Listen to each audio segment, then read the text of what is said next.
Assalamualaikum students, welcome again back to my channel Nursing Ventures. I hope that you all are fine.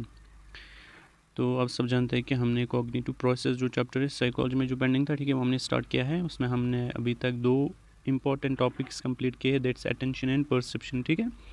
तो आज का जो हमारा topic है दैट्स इंटेलिजेंस, ठीक। इसमें इसी में आता है कॉग्निटिव प्रोसेस में भी। इसमें अभी दो चार टॉपिक्स हैं, लाइक मेमोरी है, लर्निंग है, ठीक है, एप्टीट्यूड है, वो सारा हमें पढ़ना है, ठीक है।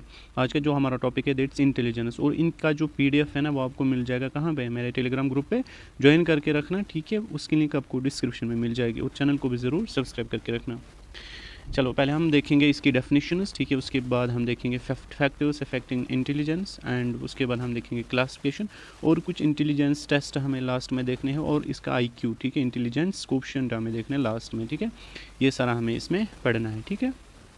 देखो आप सब जानते हैं कि इंटेलिजेंस की डेफिनेशन आपको पता ही होगा, बट आप जब डेफिनेशन आएगी ना तो बुक की डेफिनेशन लिख लेना, अपना नहीं लिख लेना, उसको मार्क्स आएंगे बराबर, ठीक है।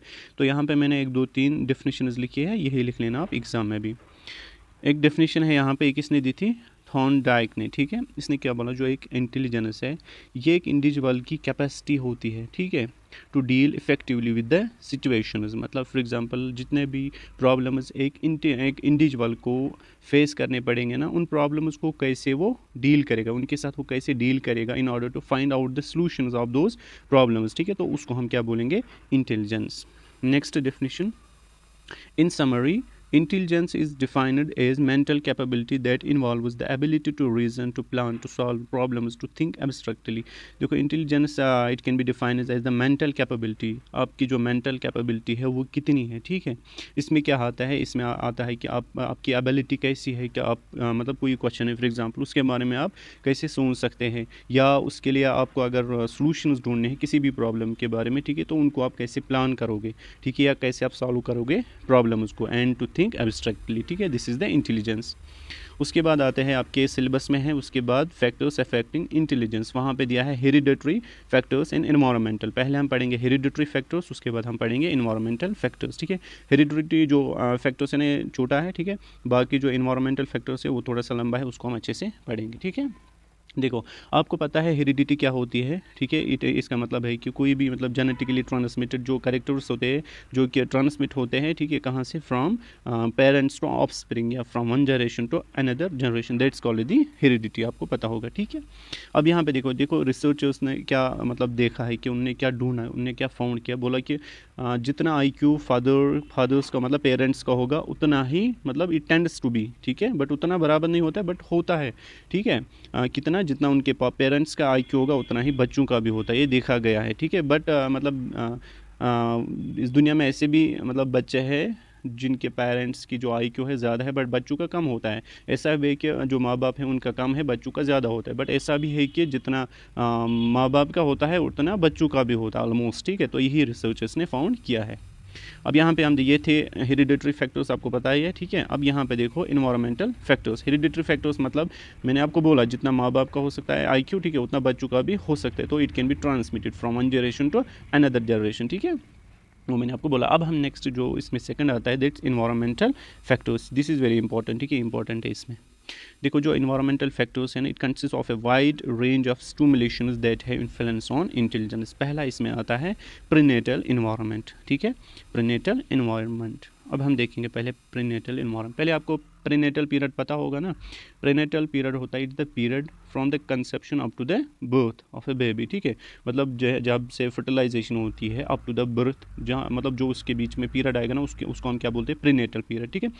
ये कैसे अफेक्ट करता है इंटेलिजेंस पे, ठीक है। अब हम देखेंगे कैसे डालता है इंटेलिजेंस पे अफेक्ट, अब हम देखेंगे यही। The prenatal stage is extremely important as the fertilized egg is shaped the form of a human being during this period. यही बोल रहा है कि जब मतलब एक फर्टिलाइज्ड एग, ठीक है, जब फर्टिलाइजेशन होती है उसके बाद वो एक ह्यूमन बीइंग को शेप देता है during this period.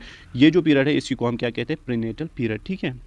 The major prenatal environment influences as follow, ठीक है, जितने भी नीचे हैं ना फैक्टर्स, ये क्या है, प्रीनेटल इन्वायरमेंट में कितने फैक्टर्स आते हैं, ठीक है, वो हम नीचे अब देखेंगे। न्यूट्रिशनल स्टेटस पहला इसी में है, न्यूट्रिशनल स्टेट्स ऑफ मदर, ठीक है।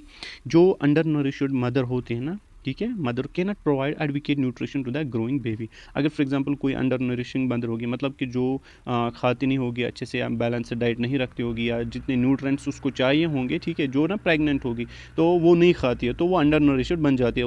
उसकी वजह से क्या होता है, उस पर इफेक्ट पड़ जाता है। जो बेबी वो एडविकेट मतलब वो अच्छे से ग्रो नहीं कर पाता। As a result the baby is likely to be underweight. वो क्या होता है, underweight, and more susceptible to disease. Like इसमें डिजीज़ बहुत ज़्यादा हो सकते हैं, आपको पता ही होगा, ठीक है। लाइक लेक ऑफ न्यूट्रिशन हो सकता है, would have an adverse effect on the mental development of the child. देखो, जब न्यूट्रिशन बच्चे को अच्छे से नहीं पहुंचेगा तो उसका मेंटल डेवलपमेंट है वो कम हो जाएगा, वो दैट विल बी रिड्यूस, ठीक है। तो न्यूट्रिशनल स्टेटस का भी यहाँ पे रोल है, ठीक है। उसके बाद नेक्स्ट क्या है, emotional states of mother. Emotional states, एक सेकंड, हाँ यहाँ पे देखो, यहाँ पे जो ये लिखा है ना, ये थोड़ा सा यहाँ पे दिख नहीं रहा है, यहाँ पे मैं आपको बोलूँगा। यहाँ पे लिखा है ANXIOUS, anxious and tense mother, ठीक है। एंशियस एंड जो टेंस मदर्स होते हैं, एंशियस मतलब जो कि अपने बेबी के लिए वरी होंगे, ठीक है। यहाँ पे लिख लेना है ANXIOUS, एंशियस मदर्स वो होती है कि जो अपने बेटों के लिए वरी होंगे, ठीक है। क्यों होंगे वो मैं अभी बताऊँगा। एंड टेंस मदर्स और एक सेकंड, इसका तो आधा देखो, यहाँ पे थोड़ा सा इसमें नहीं आया PDF में, मैं ऐसे आप बताऊँगा इमोशनल स्टेट्स ऑफ मदर्स कैसे मतलब इफेक्ट करते हैं। देखो, कोई मतलब ऐसी माँ है जो कि एंशियस होती है, टेंस होती है, वो मदर्स जो कि वरी होते हैं अपने चिल्ड्रंस के बारे में। लाइक अगर उसके बच्चे का स्लीपिंग पैटर्न अच्छा नहीं होगा, ठीक है, या कोई भी मतलब इरिटेटिंग होगा, स्लीपिंग पैटर्न अच्छा नहीं होगा, तो वो क्या करेंगे, उनको अच्छी तरीके से न्यूट्रिशन नहीं दे पाएंगे, ठीक है, क्योंकि वो डरते हैं इनको ना कुछ मतलब कुछ नहीं होना चाहिए इनको, ठीक है। इसीलिए आपने देखा होगा कि अगर कोई बच्चा मतलब इरिटेटिंग होता है या स्लीप पैटर्न उसका चेंज होता है, बिहेवियर उसका चेंज होता है, तो माँ डरती है उसको कुछ खिलाने से, तो उनका जो न्यूट्रिशनल स्टेटस है वो अच्छा नहीं हो जाएगा, तो मेंटल डेवलपमेंट कम हो जाएगा। उसके बाद नेक्स्ट क्या है, एक सेकंड, ये तो ये इसी का, एक सेकंड, ये मैंने 2 बार ये वाला लाया है, ठीक हो। हाँ, लाइकली ये आया ना, अब यहाँ से देखो anxious mothers and tense mothers, अब ये वाला पेज है, likely to deliver infants who would be irritable and show problems in sleeping and eating, मैंने आपको बोला, ठीक है। उसके बाद नेक्स्ट, इलनेस ऑफ मदर, ठीक है।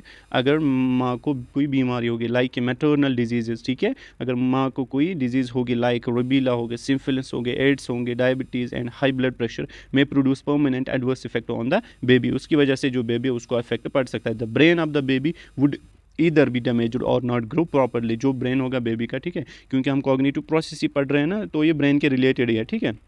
तो इंटेलिजेंस है ये भी ब्रेन के लिए, अगर ब्रेन में कोई इफेक्ट आ गया तो इंटेलिजेंस वो कम हो जाएगा, उसको इफेक्ट पड़ सकता है उसकी इंटेलिजेंस में, ठीक है। उसके बाद next, substance abuse by mother. Substance abuse by mother, ठीक है। अगर कोई माँ अल्कोहल कंज्यूम कर रहे हैं या ड्रग्स कर रहे हैं, like drugs taken by mothers can have tragic effects on the unborn child, ठीक है, उस पर इफेक्ट पड़ सकता है। Alcohol and nicotine are very dangerous for pregnant mothers, ठीक है, तो इनकी वजह से इफेक्ट पड़ सकता है। द अनबॉर्न बेबी में डेवलप फीटल अल्कोहल सिंड्रोम, ठीक है। अगर फॉर एग्जांपल मदर कंजप्शन करेगी किस अल्कोहल को, ठीक है, तो उसकी वजह से एक सिंड्रोम होता है बेबी में, जिसको हम क्या कहते हैं, fetal alcohol syndrome, which is a condition of retarded physical and mental growth, ठीक है। उसकी वजह से जो ये सिंड्रोम है, इसकी वजह से जो फिजिकल और मेंटल ग्रोथ होती है बच्चे की, वो क्या हो जाती है, कम हो जाती है, रिटार्ड हो जाती है, ठीक है। उसके बाद नेक्स्ट फैक्टर क्या है, बर्थ कॉम्प्लिकेशंस। यहाँ पे देखो, birth complications, if the baby suffers from birth complications such as lack of oxygen at the time of birth, he में सफर परमानेंट ब्रेन डैमेज। देखो, फॉर एग्जाम्पल ड्यूरिंग पार्चुरेशन, तो क्या होता है, जो बेबी होता है अगर उसको सफिशिएंट अमाउंट ऑफ ऑक्सीजन नहीं पहुँचा, तो ऑक्सीजन नहीं पहुँचा तो ब्रेन तक भी ऑक्सीजन कम पहुँचेगा ना, तो ब्रेन की जो डेवलपमेंट वो अच्छी नहीं हो जाएगी, ब्रेन डैमेज हो सकता है वहाँ पे, ठीक है। तो इंटेलिजेंस पे इफेक्ट पड़ सकता है वहाँ पे, ठीक। उसके बाद बी जो है, देखो ए क्या था यहाँ पे, ए था यहाँ पे प्रीनेटल, ठीक है। अब यहाँ पे जो बी है मैं आपको दिखाऊंगा, होम एनवायरनमेंट, ठीक है, होम एनवायरनमेंट। देखो, जो होम इन्वायरमेंट होता है उसकी वजह से भी इफेक्ट पड़ जाता है किस पे, इंटेलिजेंस पे। लाइक यहाँ पे मैंने लिखा है, home is the first learning institution for the child. जो घर होता है एक बच्चे को, ठीक है, ये फर्स्ट लर्निंग इंस्टीट्यूशन होता है, ठीक है,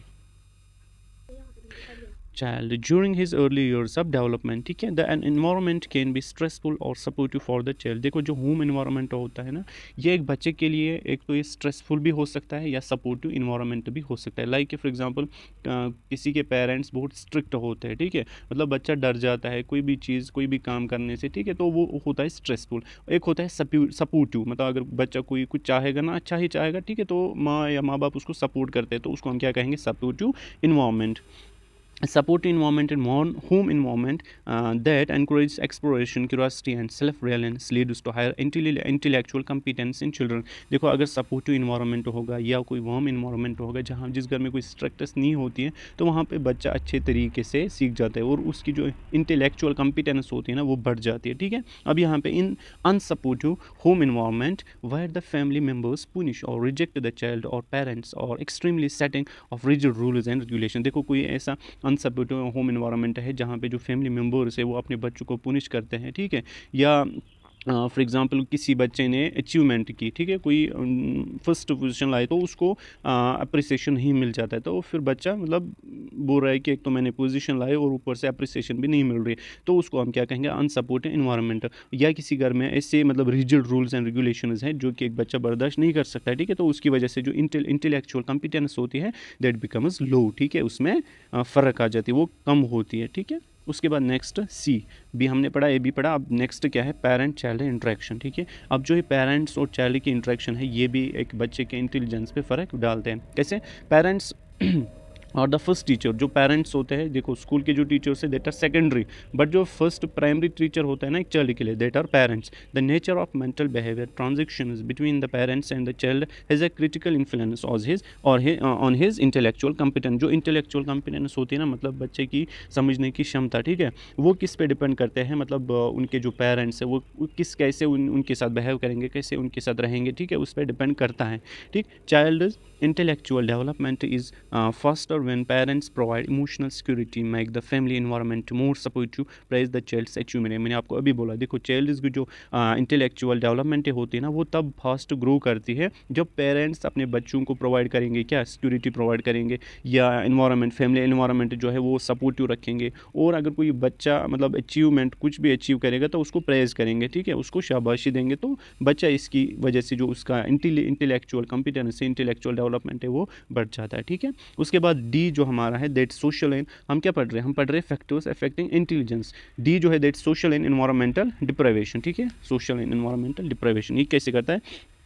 If the environmental opportunities and stimulations are low, ठीक है, children show poor cognitive performance। अगर environmental opportunity and stimulation कम होंगे, ठीक है, मतलब कि फॉर एग्जांपल environmental जो opportunities है वहाँ पे competition है, ठीक है, तो जितना competition होगा बाहर environment में उतना एक जो बच्चे की जो mental development है, ठीक है, intellectual development है वो बढ़ जाएगी, जितना कम होगा उतना उसका poor cognitive performance होगी, ठीक है।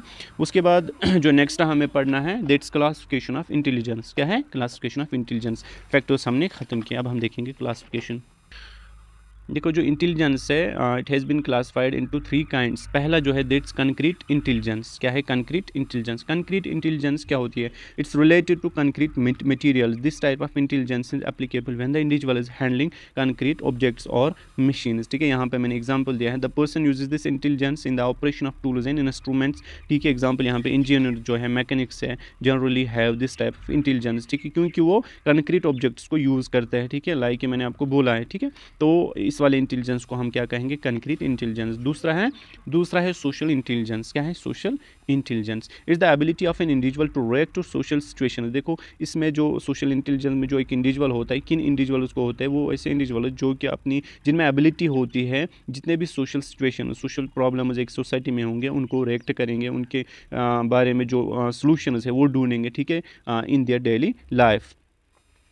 It includes the ability to understand people and act wisely in human relationship. इसमें क्या होता है, एक इंडिविजुअल होता है वो उसमें ऐसी एबिलिटी, ऐसी क्षमता होती है, वो अंडरस्टैंड कर पाता है जितने भी लोगों के जो प्रॉब्लम्स हैं उनको सॉल्व कर देता है, ठीक है, और जो ह्यूमन रिलेशनशिप है उसको बरकरार रख लेता है, ठीक है। उसके बाद नेक्स्ट पॉइंट इसी में, persons having this type of intelligence know the art of winning friends and influence them, ठीक है, ये आपको समझ आया। उसके बाद लास्ट जो हमारा टाइप है इसमें दैट्स एब्स्ट्रैक्ट और जनरल इंटेलिजेंस, ठीक है।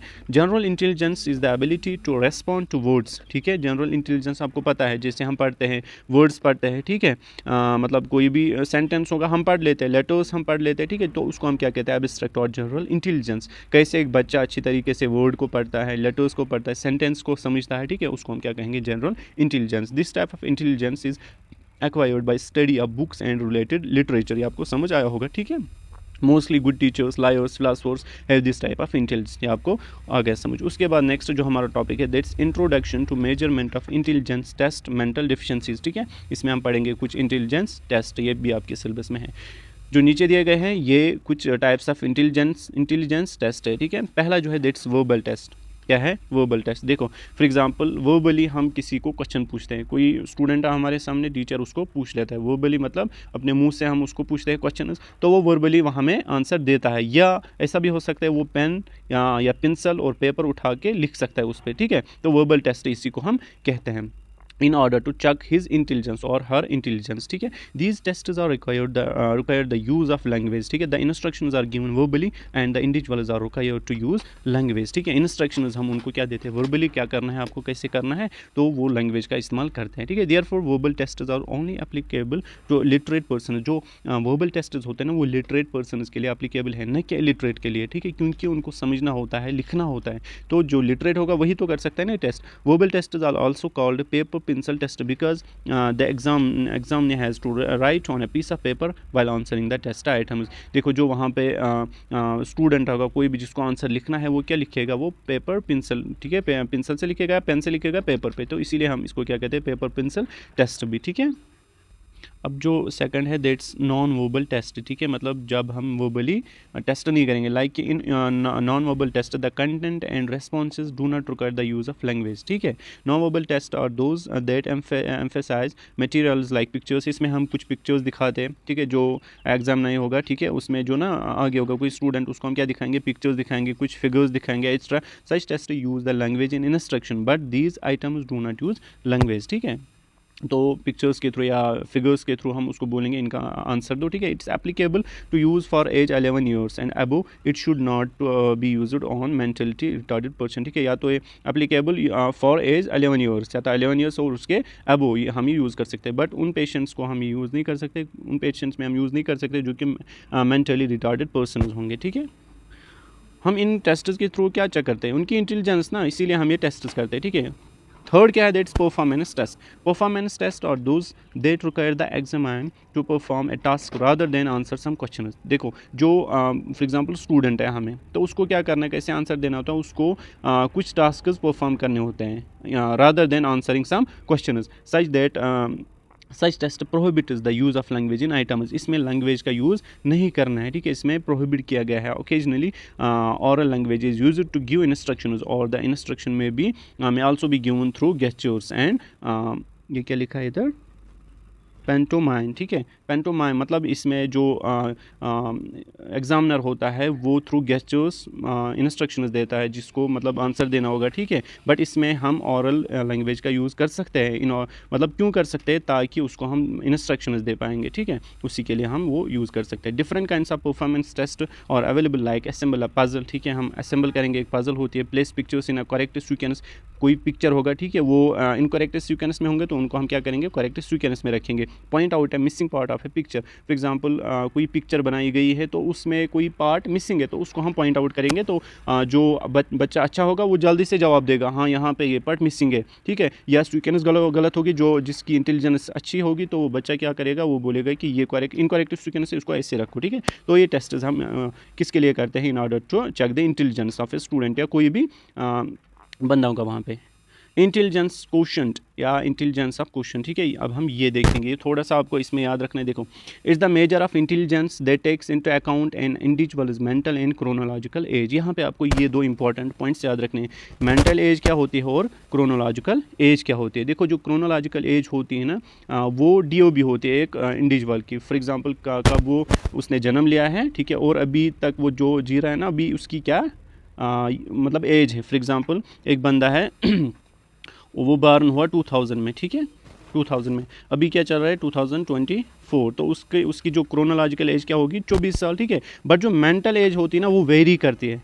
ठीक है। कैसे वेरी करती है? अगर फॉर एग्जांपल हम एक स्टूडेंट को चेक करेंगे उसकी इंटेलिजेंस क्वेश्चन कैसे करेंगे? हम उसको उसकी पहले मेंटल एज नहीं, पहले हम उसकी क्रोनोलॉजिकल एज देखेंगे, वो हमें डीओबी से पता चलेगा। अब मेंटल एज कैसे हम चेक करेंगे? फॉर एग्जांपल हम यहाँ से लाएंगे एक 10 साल का बच्चा, ठीक है, यहाँ से 5 साल का बच्चा लाया, ठीक। अब हमें उसकी जो 5 साल का बच्चा है उसकी हमें मेंटल एज चेक करनी है। हम पहले डालेंगे 10 साल का जो बच्चा है उसको क्वेश्चंस डालेंगे और वही क्वेश्चंस रिपीट करेंगे उस बच्चे को जो कि 5 साल का है। अगर 5 साल के बच्चे ने वो आंसर्स दिए जो 10 साल के बच्चे ने दिए, तो जो उसकी मेंटल एज है ना 5 साल के बच्चे की, वो भी 10 है, ठीक है, वो 10 साल की है, ठीक है। तो जो मेंटल एज और क्रोनोलॉजिकल एज है ना वो सेम हो सकती है, ठीक है, याद रख लेना, वो सेम भी हो सकती है। तो मेंटल जो एज होती है वो हमें जो परफॉर्मेंस होती है ना, इंटेलेक्चुअल परफॉर्मेंस होती है ना, मेंटल परफॉर्मेंस होती है ना एक बच्चे की, उससे पता चलता है, ठीक है। क्रोनोलॉजिकल एज होती है डीओबी, ठीक है।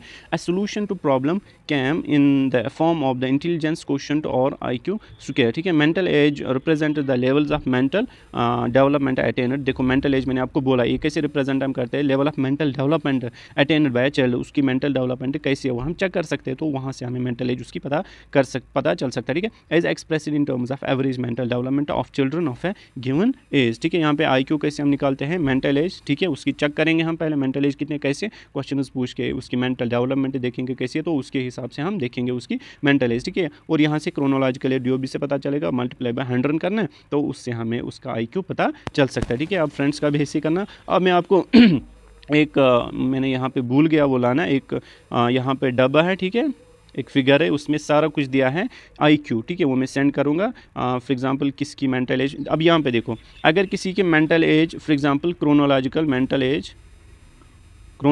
एज से ज़्यादा है, ठीक है, तो उसका IQ क्या होगा, 100 से ज़्यादा होगा कि कम, 100 से ज़्यादा ही होगा ना, तो उसका IQ होगा ग्रेटर देन 100, ठीक है। तो वो अच्छा बंदा होता है, मतलब एवरेज तो नहीं होता, एवरेज से भी ऊपर होता है, ठीक है, सुपीरियर होता है। अब अगर फॉर एग्जांपल मैं आपको बोलूँगा जो क्रोनोलॉजिकल एज, मेंटल एज ऊपर है ना, mental as MA divided by CA, अगर ये दोनों बराबर है, ठीक है, तो IQ क्या निकलेगा 100, IQ क्या निकलेगा 100, ये आपको पता ही होगा, ठीक है, तो उसका IQ 100 होगा। अब यहाँ पे देखो, अब अगर mental as is less than chronological age, तो जो IQ होगा that will be less than 100। ये 3 चीज़ें इसमें याद रख लेना बस, ठीक है। अब ये हो गया आपका इंटेलिजेंस टॉपिक जो है ये ख़त्म हो गया। अब इंशाल्लाह हम उठाएंगे कल नेक्स्ट टॉपिक, 2 टॉपिक हमें पढ़ने का, लर्निंग एंड मेमोरी, ठीक है, वो हम इंशाल्लाह कल करेंगे। मिलते हैं नेक्स्ट वीडियो में, तब तक के लिए अल्लाह हाफिज़।